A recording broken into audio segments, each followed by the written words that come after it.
Hi hello ಎಲ್ರಿಗೂ ನಮಸ್ಕಾರ. Night 3 ಗಂಟೆಗೆ ಬಂದು ಏರ್ಪೋರ್ಟ್ ಅಲ್ಲಿ ಮಲ್ಕೊಬಿಟ್ಟಿದ್ದೆ.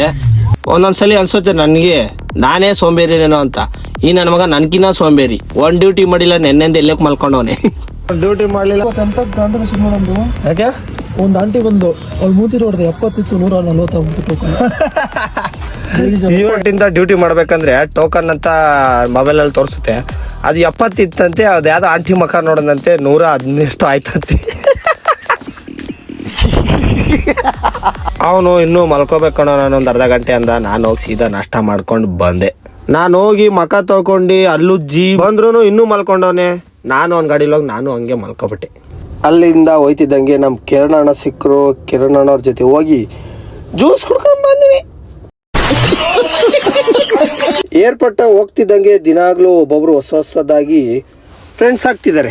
ಎಲ್ಲ ಆದ್ಮೇಲೆ ನಿನ್ನೆ RCB ವುಮೆನ್ಸ್ IPL ಇತ್ತಲ್ವಾ, ಅದನ್ನ ಮ್ಯಾಚ್ ನೋಡೋಣ ಅಂತ ಮ್ಯಾಚ್ ನೋಡ್ಕೊಂಡು ಕೂತ್ಕೊಂಡು ಬರೀ ತಿನ್ನೋದು, ಗಾಡೀಲಿ ಮಲ್ಗೋದು, ಟೈಮ್ ಪಾಸ್ ಮಾಡೋದು ಇದೇ ಆಗ್ತೈತಿ. ಈ ವೀಕೆಂಡ್ ಬಂದ್ರೆ ಇದೇ ಹಣೆ ಬರೋಣ ಡ್ರೈವರ್ಗಳದ್ದು. ನಾನು ಕಿರಣ್ ಅಣ್ಣ ಊಟ ಮಾಡಿದ್ವಿ. ಊಟ ಮಾಡ್ಕೊಂಡು ಮತ್ತೆ ನಮ್ಮ ಫ್ರೆಂಡ್ ಹತ್ರ ಹೋದ್ವಿ.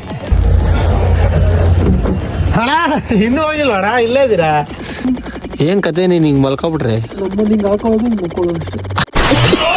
ಮಿಡ್ ನೈಟ್ 2 ಗಂಟೆಗೆ ಬಂದಿದ್ದು ಏರ್ಪೋರ್ಟ್ಗೆ. 4:15 ಹೋಗ್ತಾ ಇದ್ದೀನಿ ಏರ್ಪೋರ್ಟ್ ಇಂದ ಪಿಕಪ್ ಮಾಡ್ಕೊಂಡು. ಇಲ್ಲೇ ಯಲಹಂಕ ಡ್ರಾಪ್ ಇತ್ತು, ಯಲಹಂಕ ಡ್ರಾಪ್ ಮಾಡಿ ಮತ್ತೆ ಸೀದಾ ವಾಪಸ್ ಮತ್ತೆ ಏರ್ಪೋರ್ಟ್ಗೆ ಬಂದೆ. ನಾನು ಹೋಗಿ ಯಲಹಂಕ ಡ್ರಾಪ್ ಮಾಡಿ ಬಂದ್ರು ಇವರಿಬ್ರು ಇನ್ನು ಇಲ್ಲೇ ಅವ್ರೆ.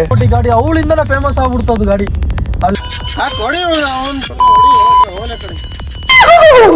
ಇದಾಗಿತ್ತು ಇವತ್ತಿನ ವಿಡಿಯೋ. ಹೆಚ್ಚಿನ ವಿಡಿಯೋಗಳಿಗಾಗಿ ಸಬ್ಸ್ಕ್ರೈಬ್ ಮಾಡ್ರಿ. ನಿದ್ದೆ ಹೊಂಟದ ಅವನು ಹೇಳಕ್ಕೆ ಆಗವಲ್ತು. ಬಾಯ್. ಇವ್ರು ಡ್ಯೂಟಿ ಮಾಡಿಲ್ಲ ಏನು ಮಾಡಿಲ್ಲ, ಆದ್ರೆ ಇಟ್ಟತನ ಇದ್ದೀವಿ. 2 ಗಂಟೆ ಆಗೈತಿ. ಬಾಯ್. Good night. ಅಷ್ಟೇ.